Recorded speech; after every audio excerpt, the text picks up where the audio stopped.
Story 1. I'm a 28-year-old woman, and this happened when I was 13. Now an adult, I'm still kind of traumatized. For context, I transferred schools at 13 due to lack of money. This cheaper private school was my option because public ones I lived kind of sucked. I had no friends for the first couple months. Then I noticed this boy Victor always staring at me during classes, in hallways, by windows, and at lunch. It happened daily, but I didn't care much then. As a kid, I thought about dolls or whatever. Girls in my class started saying Victor had a crush on me, which creeped the hell out of me since he was 18. I felt uneasy but didn't care as long as he kept his distance. But things escalated. Victor followed me home daily. Thankfully, I've moved since. Worst of all, he constantly sent friends to convince me to go out with him, even to make out after school. These talks lasted 30 minutes, with Victor watching. Like a freak, I always rejected him. But he spread rumors about us making out anyway. Nobody believed him. He was known as the school weirdo. The final straw was a school trip to a book fair. Excited, I rode the bus with a friend while Victor sat 3 rows back. I felt his eyes on me the whole ride. Out of nowhere, he asked for my friend's phone, and she handed it over. He returned it minutes later. She checked and showed me he'd taken photos of me. She confronted him angrily. When she returned, pale-faced, she whispered the creepiest thing. He said, "When you least expect it, he'll push you into a bathroom and hurt you today." My mind raced. What do I do now? I looked at him. He gave a creepy smile. I spent the day glued to my teacher, terrified. Nothing happened, but I cried like a baby at home. I switched schools again after that year. When I told my mom recently, she shrugged. Yeah, it happens. Happened to me too. Shocked by how common this is. Now at 28, I still see Victor on streets. He's followed me a few times. I walk in circles to lose him. He waits outside stores. I wonder what he'd have done at the fair without my teacher nearby, and if he'll ever act beyond this creepy behavior. Story 2: This long story spans over 5 years. I'd posted it before, but internet sleuths on Reddit uncovered both the ex-beauty queen's identity and mine.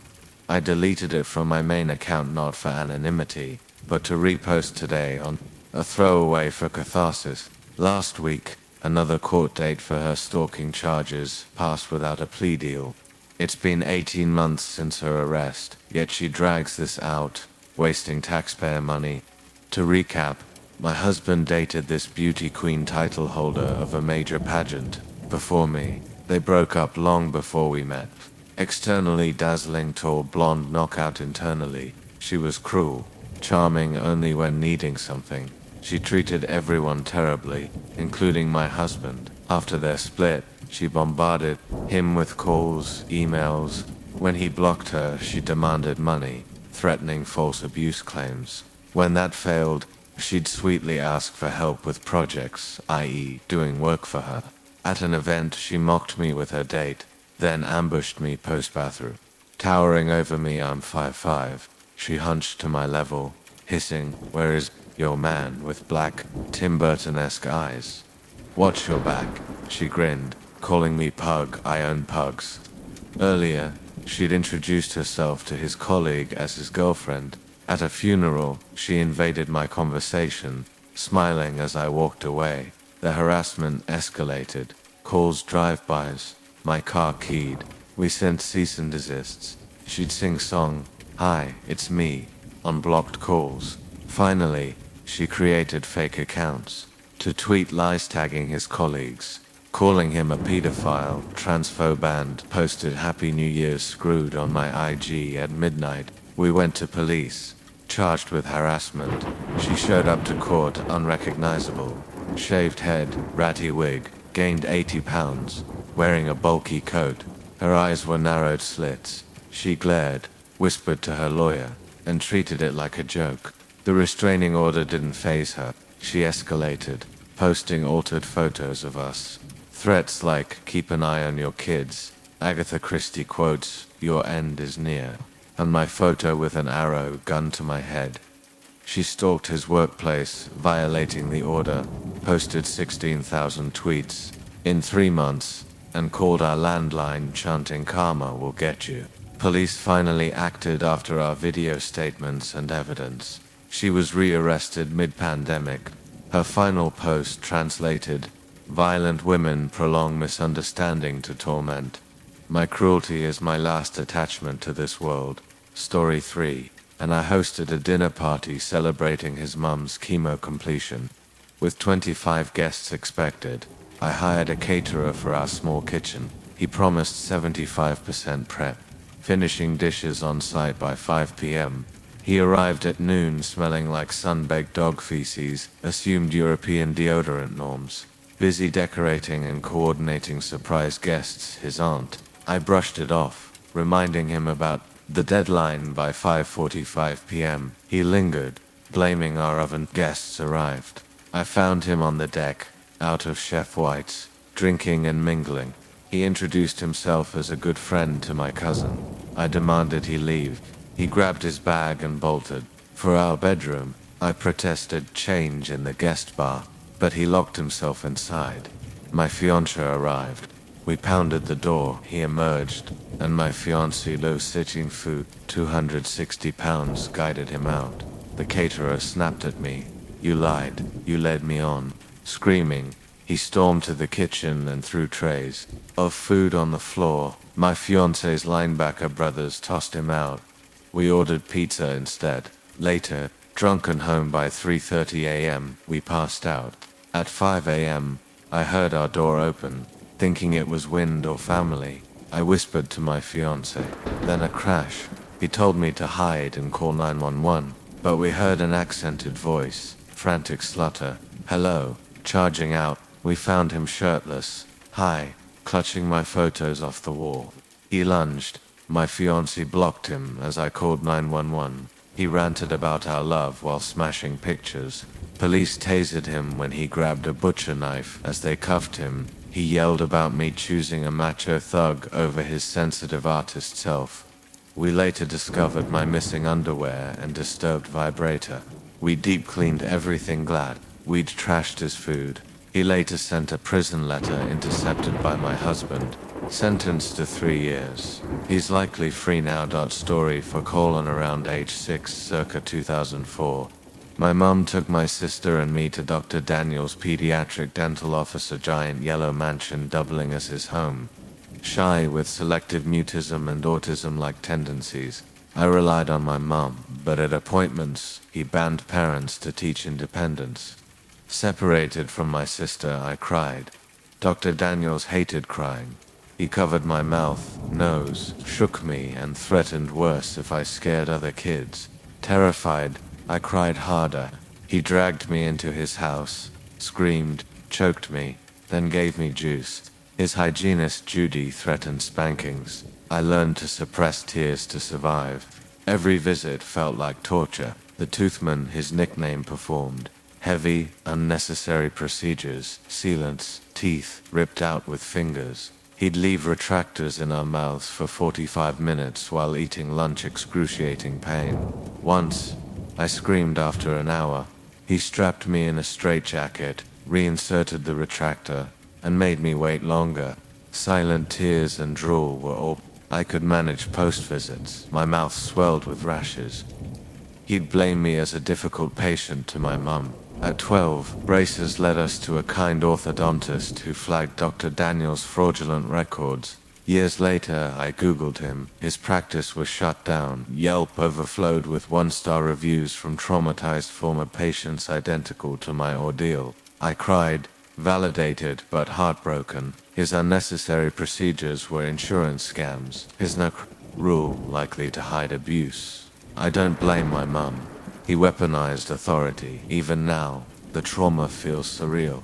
Story 5. At my old job, 2 co-workers, a man and a hijabi Muslim woman, joined me on a work trip.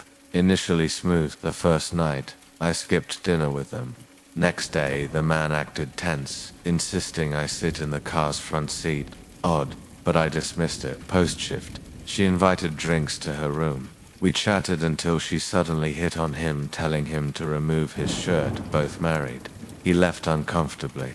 I stayed, not wanting to offend.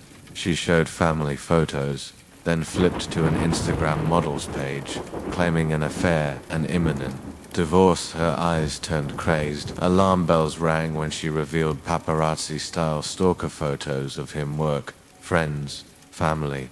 My gut screamed danger. Then she yanked off her hijab, bald spots, horror movie eyes. I panicked, claiming tiredness. She flatly said okay. Next day, she acted normal. The man later admitted she'd made a pass. Lesson learned. Never ignore gut feelings. Story 6. I'm 27F. Married with 2 kids. Isaac 8. From first marriage. And Tiana 5. Around May 2022, Isaac and I were at a park when a red-haired, tear-stained woman approached, staring at my son. She cried harder. Suddenly, she sprinted toward him, screaming, "Michael." I intercepted her, shouting to leave. She muttered angrily and stomped off. Another parent theorized she was a grieving mother. Disturbed, I avoided public places. June 2nd, Isaac's school called a lunch volunteer, claimed he was her Mikey. Parent she'd searched for years. I pulled my kids out immediately. The school fired her. July 13th, Tiana's birthday at a park. Post-party cleanup. I spotted the woman by oak trees. I chased her. She vanished. I fear this isn't over. Story 7. I befriended Carl on Reddit years ago. Same subreddits. Frequent thread run-ins. He drunkenly PM'd needing to vent. We became pen pals via email, Discord. He claimed to be a Russian expat in Colorado with a kid, girlfriend, sharing DNA results and photos. But he grew angry over slow replies and paranoid. Another user, John, joined our private subreddit. They claimed high school history. Suspicious. I lied about living in Wyoming, real name details, otherwise. Carl creeped by checking my deleted posts. Once, I linked a Facebook meme. John joined the group, revealing his real NH-based profile. Carl then zoomed in on my cats, tag visible in shared art, used Spokio to find my mum's number, Facebook, then me. He confronted me, guilt-tripping about my lies, calling his stalking revenge for me finding John. Later, he admitted, not Carl, not Russian, fake photos, DNA, no Colorado ties. John had lied too. They'd met on Reddit and helped dox me. Carl joked about knowing everything and messaging my family. I ghosted him. His account went inactive. Still creeps me out a stranger knows my life. I know nothing of his. Story 8:15. Years ago, friends and I camped at a remote trout lake via 4x4 trail, post-fishing beers. We sat by a fire. Suddenly, a blinding light hit Usan, unapproached figure claiming, "Sheriff." When asked for county, he ignored, scanned our faces, and said, "Have a good night." Curious, I flashlighted him. Flannel jeans. No uniform. He bolted at my "not a sheriff" comment. An engine started. We hadn't heard it earlier. A scary thought. If we'd been fewer or alone, what might he have done? Regrettably, we never reported it. Story 9. I'm Ben, Australia. My partner Jess and I camped in Victoria's remote high country, no phone reception. After notifying police, we drove to Wanengatar Valley, pitching a tent riverside. That night, noises woke me. Something falling off our table, assuming wombats. I slept. At dawn, chaos, a moved chair, half-eaten bread on the table. Footprints circled our car hood. We debated leaving but stayed. Later, at a historic homestead, Jess sprinted to me. Panicked. She'd seen a scraggly 70s-ish man watching her from across the river. We searched the valley. No camps, vehicles. That evening, by the fire, he appeared. Bone-carved earplugs, buttons, deer antler in hand. Jess confirmed same man. He unnerved us. Guns don't spook me. Then vanished, torchless.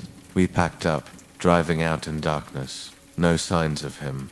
Later, a friend's dad identified him as the Button Man, a Recluse linked to disappearances. Police found his camp, but no evidence. Story 10. I'm 20F. After moving into an apartment BF, often away for work, a 50M neighbor befriended me. Learning my BF was gone, he knocked daily, lingering if unanswered. Once, playing outside with my 2-yo brother, he approached and tried grabbing him from my arms. I fled. Days later, he pushed past me into my apartment, smiling. He scanned rooms, noting barred windows except the bathroom. Nervously, I lured him outside, locked the door, and faked errands. That night, a 34F neighbor introduced herself. She'd endured the same creepiness. Her partner confronted him. Since then, only one knock. I hid until he left. Now I wake panicked, fearing his plans.